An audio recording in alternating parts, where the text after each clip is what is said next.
Jake Morrison opened his eyes and felt pain shoot through his head. The metal floor under him was cold and smooth. Strange blue lights hung from the ceiling above. He tried to move, but his hands were tied behind his back with some kind of rope that felt like metal wire. The last thing he remembered was his fighter ship spinning out of control. The engine had been hit by something that looked like purple lightning. His radio went dead. The controls stopped working. Then everything went black. Now he was somewhere else. The air smelled wrong. It was too clean and had a bitter taste that made his nose burn. The walls around him were white and curved like the inside of an egg. There were no windows, only a single door with no handle on his side. Jake rolled over and sat up. His uniform was torn in 3 places.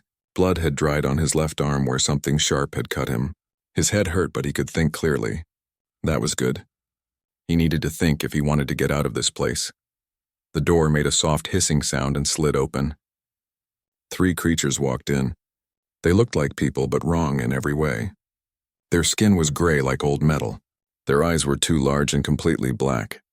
They had no hair and their fingers were too long. Each one wore a white coat that looked like the kind doctors used back on Earth. The one in front was taller than the others.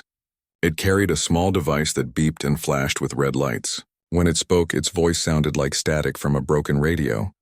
"The human specimen is awake," it said to the other 2. "Vital signs are stable. Brain activity shows normal patterns for its species." Jake tried to speak, but his throat was dry. He coughed and tried again. "Where am I? What do you want?" The tall creature turned those black eyes toward him. It tilted its head like a bird looking at a bug. "You are aboard research vessel Helix 9. I am Dr. Vextar of the Zephyrian Science Council. You have been selected for an important experiment." "What kind of experiment?" Jake pulled at the ropes around his wrists. They were tight and cut into his skin when he moved. "We study how different species react to extreme situations," Dr. Vextar said. "Your species is new to us. We have watched your people fight wars and build cities, but we do not understand how you survive when you are weak and small compared to real predators." One of the other creatures stepped forward. It held up a screen that showed pictures of Earth animals. Wolves and bears and big cats flashed across the display. "Your world has many dangerous creatures. Yet humans live and grow in number. This makes no sense to our models." Jake felt cold fear in his stomach. "What are you going to do to me?"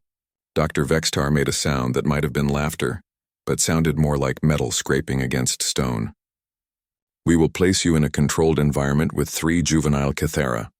They are predators from the planet Thyros. Young ones, but still dangerous. We will observe how you react, how long you survive, what methods you use to stay alive. You're going to feed me to some alien monsters?" Jake struggled harder against his bonds. The rope cut deeper, but he ignored the pain. "The Cathera cubs have been separated from their pack for 7 days, the third creature said. It looked at a tablet in its hands. "They are hungry and stressed. Their natural instincts should make them see you as prey, or perhaps as a threat to be eliminated." Dr. Vextar walked closer to Jake. Its black eyes reflected the blue lights on the ceiling. "Your species claims to be intelligent. We will see if that intelligence can overcome your physical weaknesses. The test begins at sunset. You have approximately 4 hours to prepare yourself mentally." "This is murder," Jake said.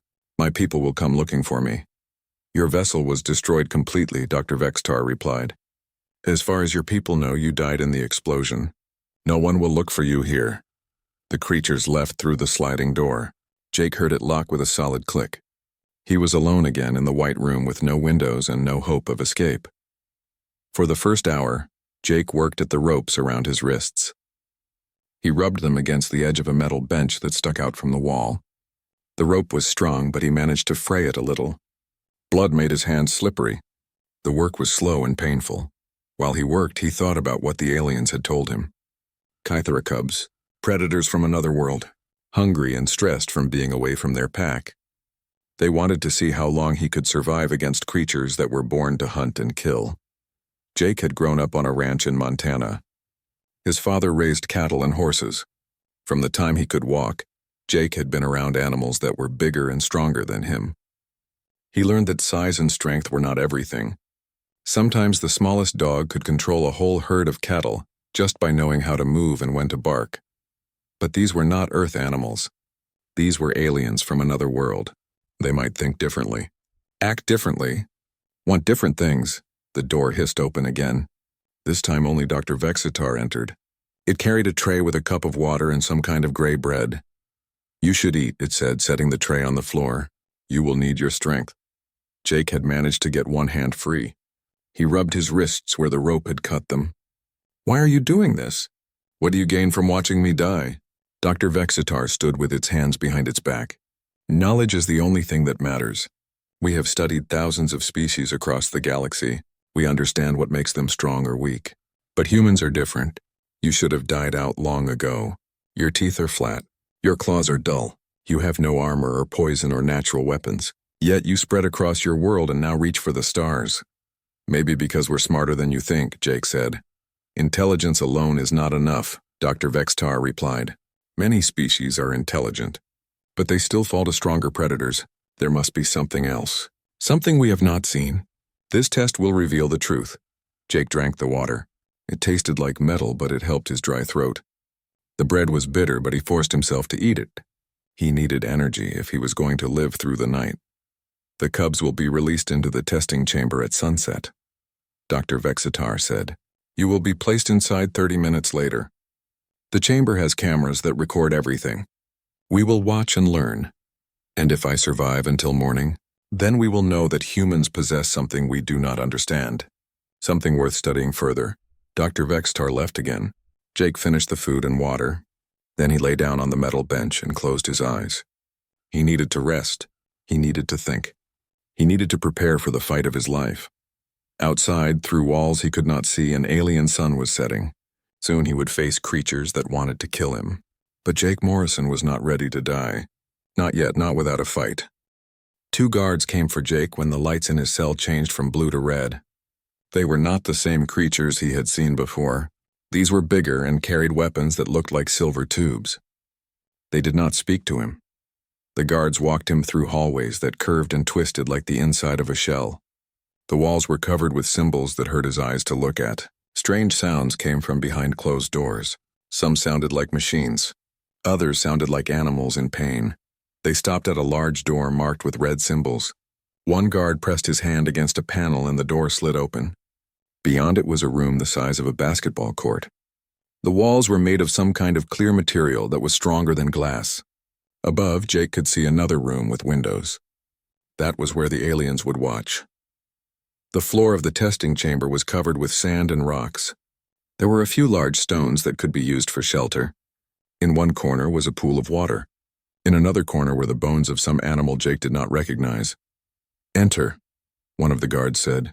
Its voice was deeper than Dr. Vextar's, but just as cold. Jake stepped through the door. It closed behind him with a sound like thunder. He was alone in the chamber, but not for long. On the far side of the room, another door was opening. Jake heard sounds coming from the darkness beyond. Low growls, the scrape of claws on metal, the heavy breathing of large animals. The first creature that came through the door made Jake's heart skip a beat.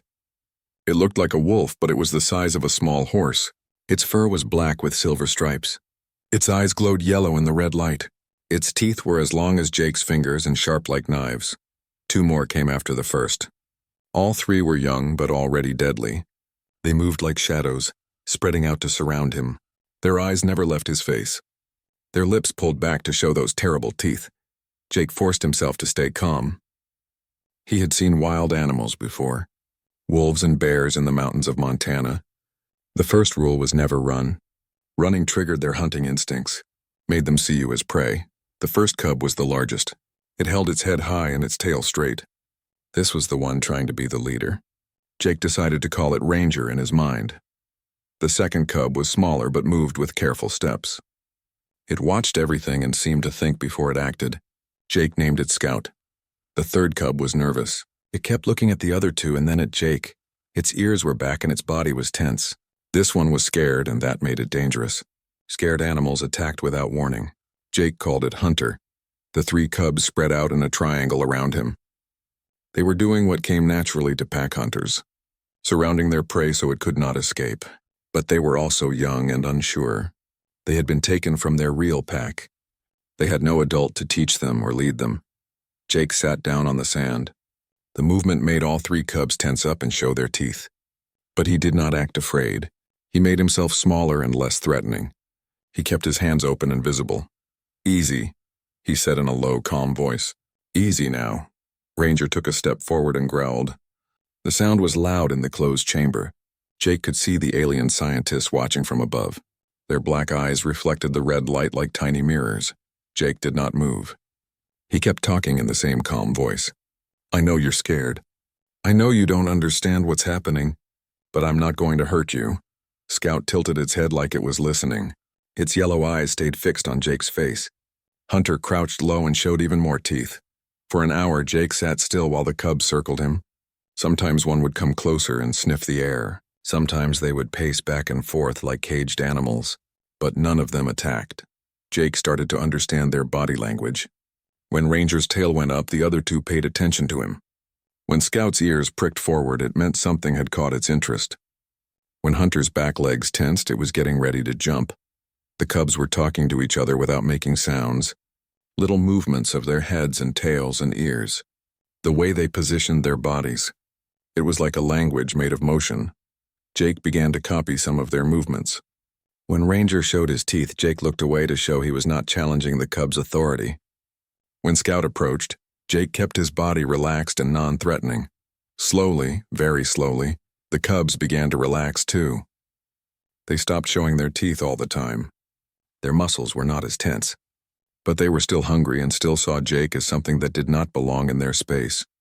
The breakthrough came when Jake noticed something wrong with Hunter. The smallest cub was favoring its left front paw. Every few steps it would lift the paw and shake it. There was something dark on the fur between its toes. Jake had seen this before in ranch dogs. A cut or thorn that had gotten infected. It would hurt and make the animal cranky and more likely to bite, but it also made Hunter weak. The other cubs sensed this, and it made the whole pack nervous. Very slowly, Jake reached into his pocket. The movement made all three cubs freeze and stare at him. He pulled out a small cloth that he used to clean his glasses. It was not much, but it was something. Jake held the cloth where the cubs could see it. Then he pointed at Hunter's injured paw. "Hurt," he said. "Let me help." Hunter backed away and growled. But Scout came closer. Its nose twitched as it smelled the cloth. Jake let Scout sniff his hand in the fabric. For another hour, Jake worked to gain their trust. He moved very slowly. He kept talking in a calm voice. He showed them that he was not a threat. When Hunter finally came close enough, Jake could see the problem. There was a piece of metal stuck between the cub's toes. The skin around it was red and swollen. It had to hurt badly. Jake knew this was his chance. If he could help Hunter, the cubs might start to see him differently. Not as prey or enemy, but as something else. Something that helped instead of hurt. Very carefully, Jake reached for Hunter's paw. The cub snapped at him but did not bite. Jake pulled his hand back and waited. Then he tried again. This time Hunter let him touch the injured paw. Jake could feel the cub's muscles tensing, ready to attack if Jake caused more pain. But Jake was gentle. He used the cloth to clean around the metal shard. Then, with his fingernails, he carefully pulled it out. Hunter yelped and jerked away. Blood dripped from the wound onto the sand. But the metal was out. Jake tore a strip from his uniform shirt and wrapped it around the paw like a bandage. The change in the cubs was immediate. They had watched Jake help one of their pack. He had caused pain, but only to help. He had made Hunter better instead of worse. Scout was the first to come closer. It sniffed Jake's hands and clothes. Its tail was not rigid anymore. Ranger still kept his distance, but he was not showing his teeth. Hunter looked at its bandaged paw, then at Jake. Something had changed in its yellow eyes. There was still wildness there, but also something else. Recognition, maybe. Or the beginning of trust. Jake settled back against one of the large rocks. His heart was still beating fast, but he felt something he had not expected. Hope. The cubs were not just mindless killing machines. They were intelligent. They could learn. They could understand that he was not their enemy. Above them, the alien scientists were taking notes and recordings. Dr. Vexitar watched with those black eyes as the human did something they had not predicted. Instead of trying to fight or hide, he was trying to communicate. Trying to connect. The night was far from over. The cubs were still predators and still hungry. But for the first time since waking up on the alien ship, Jake thought he might actually survive until morning. Scout lay down a few feet away from Jake. Not close enough to touch, but close enough to show it was not afraid of him anymore. Ranger settled near the water pool, still watching but no longer ready to attack. Hunter limped over to where Jake sat. The cub looked at him for a long moment. Then it laid down with its injured paw stretched out where Jake could see the bandage. Jake smiled for the first time in hours. "That's right," he said quietly. "We're going to be okay." Hours passed in the red-lit chamber. Jake learned to read the cub's moods and needs like pages in a book. When Scout's ears twitched in a certain way, it meant the cub heard something Jake could not. When Ranger paced near the water, it meant he was getting restless and needed something to do. When Hunter whimpered softly, the injured paw was hurting again. Jake discovered that the cubs had not eaten in days. Their ribs showed under their black and silver fur. Their bellies were hollow. Hungry predators were dangerous predators, but hungry cubs were also desperate cubs looking for someone to take care of them. A slot in the wall opened with a mechanical sound. 3 pieces of raw meat dropped onto the sand. The smell hit Jake's nose immediately. It was fresh and bloody and made his stomach turn. But the cubs reacted like they had been struck by lightning. All 3 rushed toward the meat. Ranger got there first because he was biggest and fastest. He grabbed the largest piece and carried it away from the others. Scout and Hunter fought over the remaining 2 pieces. Hunter was smaller and injured, so Scout easily took what he wanted. Hunter was left with the smallest piece of meat. He tried to approach Ranger's food, but Ranger snapped at him and drove him away. Hunter whimpered and lay down with his tiny portion. It would not be enough to fill his belly. Jake saw what was happening and recognized it immediately. This was not a healthy pack dynamic. In a real wolf pack, the adults made sure all the cubs got enough food, but these 3 had been separated from their family. They had no adult leader to maintain order and fairness. Without thinking, Jake stood up. All 3 cubs froze and stared at him. Ranger dropped his meat and showed his teeth. Scout backed away with his piece still in his mouth. Hunter just looked confused. Jake walked slowly toward Ranger. The big cub growled low in his throat. His muscles tensed like he was getting ready to attack. But Jake did not stop. He kept his body language calm but firm. He was not challenging Ranger to a fight. He was asserting authority. When Jake reached for Ranger's meat, the cub snapped at him. Jake pulled his hand back but did not retreat. He waited a moment, then reached again. This time he grabbed the meat before Ranger could react. Ranger lunged forward with his teeth showing. Jake stood his ground and made a sharp, commanding sound. "No!" The force in his voice made Ranger stop in mid-attack. The cub had never heard that tone before. It was not angry or afraid. It was the voice of someone who expected to be obeyed. Jake tore the large piece of meat into 3 equal parts. He gave 1 piece back to Ranger. He tossed 1 piece to Scout, who caught it in the air. The 3rd piece he carried over to Hunter. Hunter looked up at Jake with those glowing yellow eyes. There was confusion there, but also something that looked like gratitude. Jake set the meat down in front of the injured cub and stepped back. For a long moment, none of the cubs moved. They stared at Jake like they were trying to understand what had just happened. A creature smaller and weaker than them had just taken their food and redistributed it fairly. It made no sense by their natural rules, but it made perfect sense by pack rules. In a healthy pack, the alpha made sure everyone was fed. The alpha protected the weak and maintained order. The alpha put the good of the pack above his own needs. Scout was the first to understand. He took his portion of meat and moved closer to Jake before eating it. It was a sign of acceptance and trust. Ranger hesitated longer, but eventually he too came closer and ate his food near Jake. Hunter did not move from where Jake had placed his meat, but he ate every bite and licked the sand clean afterward. When he was done, he limped over to Jake and touched his hand with his nose. It was the gentlest thing Jake had felt in hours. The meat distribution changed everything. The cubs began to look at Jake differently, not as prey or threat, but as someone who took care of them, someone who made sure they were safe and fed. Over the next few hours, Jake reinforced this new relationship. When Scout and Ranger started to play too roughly, Jake separated them with a firm command. When Hunter tried to walk on his injured paw too much, Jake guided him to rest against one of the large stones. He established rules and boundaries. No fighting over food, no bullying the injured pack member. Stay together where Jake could see them all. The cubs tested these rules several times. Ranger tried to assert his dominance by taking Scout's spot near the water. Jake immediately intervened using body language and vocal commands to restore order. Scout attempted to explore the far side of the chamber alone. Jake called him back with a sharp whistle that made all 3 cubs turn toward him. Each time Jake enforced a rule, the cubs learned that he was serious about being their leader. They also learned that his leadership meant safety and fairness for all of them. Above in the observation room, Dr. Vextar and the other scientists watched in amazement. Their instruments recorded everything: heart rates, stress hormones, brain activity. The data showed something they had never seen before. The human was not just surviving. He was transforming a group of stressed, hungry predators into a functional family unit. The cubs' stress levels were dropping. Their aggressive behaviors were decreasing. They were becoming calmer and more cooperative. "This is impossible," one scientist said. "The Cathera are apex predators. They should not submit to a prey species." Dr. Vextar studied the readings on his screen. "The human is not acting like prey. He is acting like an alpha.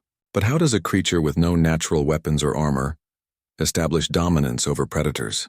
"Perhaps," another scientist suggested, "dominance is not just about physical strength. Perhaps there are other factors we have not considered." In the chamber below, Jake was learning the cubs' individual personalities more deeply. Scout was curious and intelligent, always watching and learning new things. Ranger was proud and strong, but he was also loyal once he accepted Jake's leadership. Hunter was the most affectionate, seeking comfort and reassurance from Jake whenever his paw hurt. Jake began to teach them simple commands. Sit was easy because it was similar to a position they naturally took when resting. Stay was harder because their instincts told them to follow and explore.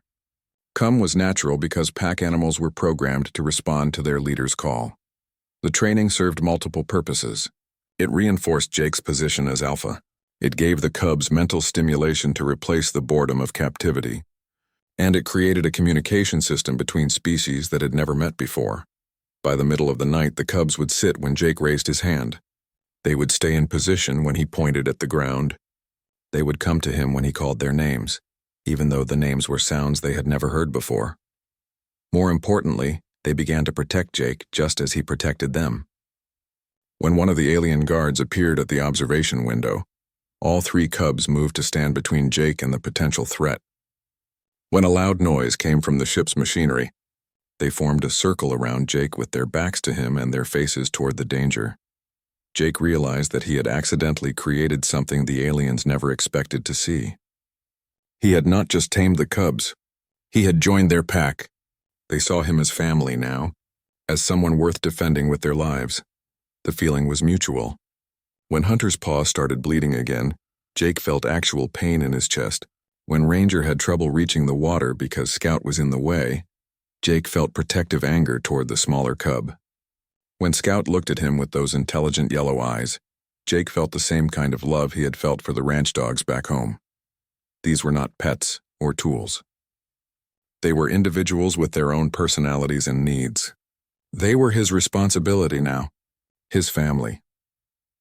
As the night wore on, the cubs settled into sleeping positions around Jake. Scout curled up against his left side. Hunter pressed against his right leg, careful to keep his injured paw elevated. Ranger lay across the entrance to their sleeping area like a guard. Jake did not sleep. He kept watch over his new pack, listening for any signs of danger. Above them, alien scientists continued to observe and record, but Jake no longer cared about their experiment. He had found something more important than survival. He had found purpose. These cubs needed him, and he would not let them down. Whatever the aliens had planned for the morning, Jake was ready to face it, but he would not face it alone. He would have 3 loyal companions by his side, ready to fight and die for their human alpha. Dawn was still hours away when Jake heard the first sounds of the ship waking up. Machinery hummed to life in the walls around them. Footsteps echoed in distant corridors. The lights in the chamber shifted from red to a dim yellow that was easier on the eyes. The cubs stirred as the sounds grew louder. Scout lifted his head and sniffed the air. Ranger opened one yellow eye and watched the observation windows above. Hunter pressed closer to Jake's side, seeking comfort from the unfamiliar noises. Jake stroked Hunter's fur gently. It was coarser than dog fur, but warm and surprisingly soft. The cub made a sound deep in his throat that was almost like a purr. It was a sound of contentment and trust. "It's okay," Jake whispered. "I'm here." A new slot opened in the wall.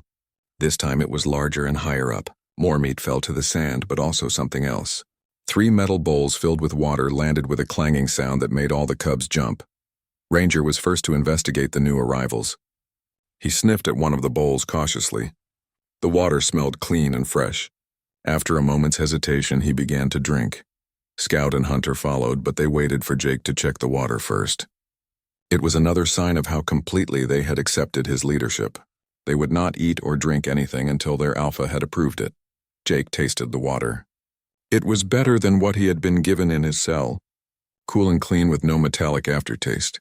He nodded to the cubs and they eagerly began to drink. The meat was different too. Instead of raw chunks, it had been cooked somehow. The outside was brown and the inside was tender. It smelled good enough that Jake's empty stomach growled loudly. The cubs heard the sound and looked at him with what could only be described as concern. Scout picked up a piece of the cooked meat and carried it to Jake. He dropped it at the human's feet and stepped back expectantly. Jake stared at the offering. The cub was trying to feed him, trying to take care of him the same way he had taken care of them. It was a gesture of pack loyalty that brought tears to Jake's eyes. "Thank you," he said, picking up the meat. It tasted better than he had expected, rich and satisfying in a way that filled the hollow ache in his belly. The cubs shared the rest of the food equally. Without any prompting from Jake, they had learned the lesson he taught them about fairness and cooperation. But more than that, they were demonstrating their trust in him to provide for them. After eating, Scout began to explore the chamber more thoroughly. He sniffed at every corner and crack, mapping out their territory with his nose. Ranger took a position near the water bowls, keeping watch over their most important resource. Hunter stayed close to Jake, still favoring his injured paw but moving more easily than before. Jake used the time to study the chamber more carefully. The walls were smooth but not perfectly straight. There were small imperfections and handholds that could be useful if he needed to climb. The floor had a slight slope toward one corner where a drain carried away excess water. Most importantly, he began to understand the routines of their captors. Guards checked on them every 4 hours. Food came twice during the night cycle. The observation room was staffed continuously, but the watchers changed shifts at regular intervals. The scientists were learning about human behavior, but Jake was learning about alien behavior too. And knowledge was power. A new sound echoed through the chamber. It was a deep thrumming noise that seemed to come from everywhere at once. The cubs reacted immediately, pressing close together and looking around for the source of the threat. Jake felt it too. A vibration in the floor and walls that spoke of massive engines firing. The ship was moving, accelerating toward some unknown destination. "It's okay," Jake told the cubs, though he was not sure it was true. "Just the ship moving. Nothing to worry about." But Ranger was not convinced. The big cub paced back and forth, his muscles tense and ready for action. His instincts told him that movement meant change, and change could mean danger. Scout had a different reaction. He seemed curious about the new sensation. He pressed his ear to the wall and listened to the sounds of the ship's engines. His tail wagged slightly, a sign that he found the experience interesting rather than threatening. Hunter just wanted to be close to Jake. The vibrations seemed to hurt his sensitive ears. He whimpered softly and pressed against Jake's leg. Jake gathered all 3 cubs around him. He spoke to them in calm, reassuring tones while the ship accelerated through space. Gradually, they relaxed as they realized the movement was not a threat to their pack. The next few hours passed peacefully. Jake taught the cubs new commands. Down meant to lie flat on the ground. Quiet meant to stop making noise. Together meant to gather close to him. The cubs learned quickly because they wanted to please their alpha. But they also taught Jake things about their own species. He learned that their hearing was much better than his. They could detect sounds in the ship's machinery that he could not even hear. He learned that their sense of smell was incredibly powerful. Scout could tell when different aliens were in the observation room just by scenting the air. Ranger could smell Jake's emotional state and would come closer when the human felt stressed or afraid. Most importantly, Jake learned that Kythera cubs were not just predators. They were social creatures who needed companionship and affection just like Earth wolves. They played games together. They groomed each other's fur. They sought comfort when they were afraid or hurt. The breakthrough in their relationship came when Hunter began to groom Jake's hand with his rough tongue. It was a behavior reserved for pack members, a sign of deep affection and acceptance. Soon Scout and Ranger were doing the same thing, licking Jake's hands and arms with gentle care. Jake returned the favor by scratching behind their ears and rubbing their necks. The cubs responded with those purring sounds that meant contentment. For the first time since his capture, Jake felt something like happiness. Above them, Dr. Vexitar watched with growing amazement. The human's stress hormones had dropped to normal levels. His brain patterns showed contentment rather than fear or desperation. Most shocking of all, the cubs were exhibiting behaviors typically seen only with their own species. How is this possible? Dr. Vexitar asked his assistant. The human shows no signs of mental breakdown or defeat. If anything, he appears more stable now than when we first captured him. The cub's behavior is even more unusual. The assistant replied, they are treating the human as a genuine pack member, not as a captive or food source, but as family. Dr. Vexitar studied the data on his screens. Every measurement contradicted their predictions. The experiment was supposed to demonstrate human limitations when faced with superior predators. Instead, it was revealing something entirely unexpected about human nature. In the chamber below, Jake was discovering his own hidden capabilities. He found that he could sense the cubs' moods and intentions almost as clearly as they could sense his. When Scout was about to do something mischievous, Jake knew it before the cub moved. When Ranger was feeling protective, Jake could see it in the way the big cub held his body. This connection went beyond simple observation. It was as if Jake had tapped into the same pack instincts that the cubs used to communicate with each other. He was becoming more than their leader. He was becoming their brother. The ship's engines changed pitch, indicating another course correction. This time the cubs barely reacted. They had learned to trust Jake's calm response to the ship's movements, but Jake was planning. The aliens expected him to survive until dawn, if he survived at all. They wanted to see how long a human could last against alien predators. They had no idea that instead of a death struggle, they were witnessing the birth of a new kind of family. When dawn came, Jake would not step out of the chamber as a broken survivor. He would emerge as the alpha of a pack that would die to protect him, and he would die to protect them. The aliens thought they were studying human weakness. Instead, they were about to discover human strength in its purest form. The strength that came not from weapons or technology, but from the bonds between individuals who chose to become family. Scout curled up against Jake's side with a contented sigh. Ranger settled into his guard position near the chamber entrance. Hunter rested his healing paw across Jake's lap and closed his eyes. Dawn was coming, and with it a reckoning that the aliens never saw coming. The lights in the chamber slowly brightened from yellow to white, signaling the approach of dawn. Jake had not slept at all during the long night, but he felt more alert and focused than he had in days. The cubs sensed his readiness and stirred from their own light sleep. Scout was first to rise, stretching his powerful limbs and shaking out his black and silver fur. He looked at Jake with bright yellow eyes that held intelligence and loyalty.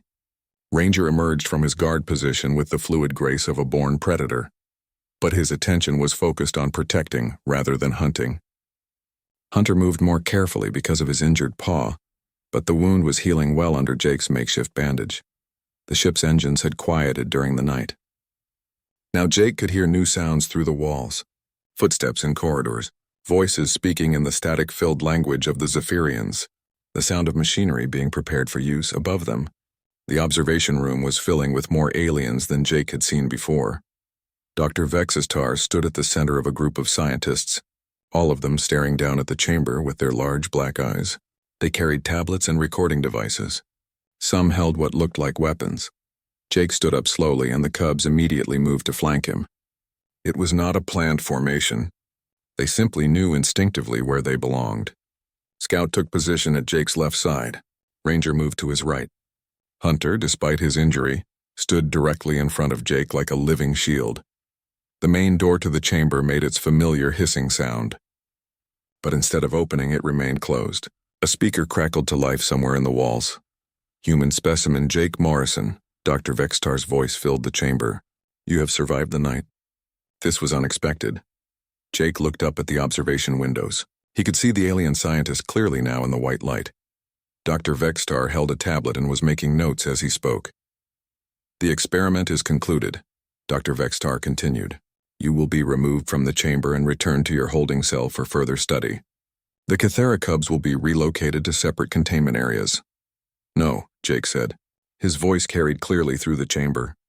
The single word hung in the air like a challenge. There was silence from the observation room. The aliens had not expected the human to refuse their commands. You misunderstand, Dr. Vextar said after a moment. This is not a request. You will comply with our instructions. Jake stepped forward and the cubs moved with him. Their formation remained perfect, 3 apex predators ready to defend their pack leader against any threat. I understand perfectly, Jake replied. You want to separate my pack. You want to put us back in cages and treat us like lab animals. But we're not animals anymore. We're a family. Dr. Vextar made a gesture to someone Jake could not see. Gas began to hiss into the chamber through hidden vents. It was some kind of sedative designed to render the cubs unconscious. But Jake had been listening to the ship's sounds all night. He had heard the machinery being prepared. He knew this moment would come. Hold your breath, he commanded the cubs. Together, the cubs responded instantly. All 3 stopped breathing and pressed closer to Jake. Their natural intelligence and the trust they had built over the night made them follow his lead without question. Jake had taken a deep breath when he first heard the gas start flowing. He could hold it for several minutes if necessary. The cubs, with their larger lung capacity, could probably last even longer. The aliens watched in amazement as their sedative gas had no effect. The human and cub stood motionless in the center of the chamber, apparently unaffected by the chemical that should have dropped them within seconds. After 5 minutes, the gas stopped flowing. Vents opened to clear the air. Jake waited another minute before breathing normally again. The cubs followed his example. Interesting, Dr. Vextar said. You anticipated our methods. But gas is not our only option. Guards appeared at the chamber door. These were the large, heavily armed aliens Jake had seen before. But now there were 6 of them, and they carried weapons that hummed with electric energy. The door began to open. Ranger growled low in his throat.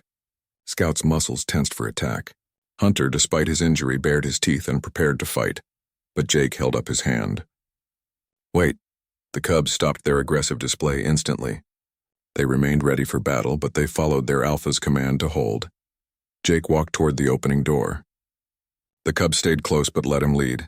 As the first guard stepped into the chamber, Jake stopped just out of reach of the alien's weapon. Dr. Vextar, Jake called out, looking up at the observation windows. I want to make a deal. Humans are in no position to negotiate, Dr. Vextar replied. You are specimens. Nothing more, are we? Jake asked. Then explain what you've seen tonight. Explain how a weak, soft human took control of 3 apex predators. Explain how we became a functioning pack in less than 12 hours. Jake gestured to the cubs around him. Your models predicted we would fight until one side was dead. Instead, we've created something new. Something your science can't explain. The alien guards hesitated. They had been ordered to capture the human and cubs, but the confident way Jake spoke made them uncertain. Dr. Vextar descended from the observation room. He entered the chamber slowly, keeping his distance from the cubs. His black eyes studied Jake with new interest. What kind of deal do you propose? Dr. Vextar asked. Release us, Jake said simply. All of us, together. Find us a world where we can live as a pack. In return, I'll tell you everything you want to know about how humans bond with other species. Impossible, Dr. Vextar said. You are valuable research subjects. We cannot simply release you. Scout made a sound that was almost like laughter. The alien scientist looked at the cub with surprise. He had never heard that sound from a Cathera before. You still don't understand, Jake said. Look at them. Really look at them. Dr. Vextar studied the 3 cubs. They stood calmly beside Jake, showing no fear of the alien guards or their weapons. Their body language was relaxed but alert. They were not acting like captive animals. They were acting like free beings who had chosen their place. They're not my prisoners, Jake continued. I'm not their master. We're family, and family protects each other. As if responding to a signal Jake had not given, all 3 cubs moved. Scout leaped toward the nearest guard, not to attack but to position himself between the alien and Jake. Ranger circled to block the chamber door. Hunter, moving faster than his injury should have allowed, placed himself directly in front of Dr. Vextar. None of the cubs showed aggression. But their message was clear. To reach Jake, the aliens would have to go through them, and they were prepared to die before they let that happen. You see, Jake said, they're not protecting me because I trained them. They're protecting me because they love me, and I love them. That's something your science will never be able to measure or replicate. Dr. Vextar stared at the scene before him. In all his years of studying predators across the galaxy, he had never seen anything like this. The cubs were demonstrating loyalty beyond anything in their natural behavior patterns. How? Dr. Vextar asked. How did you accomplish this in a single night? Jake smiled. It was the first genuine smile he had worn since his capture. By treating them like individuals instead of specimens. By caring about their needs instead of my own survival. By becoming part of their world instead of trying to dominate it. The alien scientist walked slowly around the chamber, observing the cubs' reactions. They tracked his movement but showed no hostility as long as he stayed away from Jake. Your species continues to surprise us, Dr. Vextar said finally. We expected to document your destruction. Instead, we have witnessed something unprecedented. So what happens now? Jake asked. Dr. Vextar was quiet for a long moment. Then he made a gesture to the guards. They lowered their weapons and stepped back. There is a planet in the Kepler 442 system, Dr. Vextar said. It has the right atmospheric conditions for both human and Kithra physiology. The climate is suitable. There are no intelligent species to complicate matters. Jake felt his heart skip a beat. You're serious? The Zephyrian Science Council values knowledge above all else, Dr. Vextar replied. What we have learned from you is worth more than any data we might gather from continued captivity. But there are conditions. Name them. You will accept a communication device that allows us to contact you once per year. You will answer questions about your pack's development. And if other humans are found in this sector, you will serve as an ambassador between our species. Jake looked down at the three cubs who had become his family. Scout wagged his tail slightly. Ranger's stern expression had softened. Hunter pressed against Jake's leg and made that purring sound of contentment. Deal, Jake said. Dr. Vextar nodded. Prepare for transport. Your new home awaits. As the aliens began to make arrangements, Jake knelt down and gathered his pack around him. Scout licked his face enthusiastically. Ranger bumped his massive head against Jake's shoulder. Hunter carefully placed his healing paw on Jake's knee. We're going home, Jake whispered to them. A real home where we can be free. The cubs did not understand the words, but they understood the emotion behind them. Their human alpha was happy, which meant the pack was safe and the future was bright. Hours later, as their ship descended toward a green and blue world that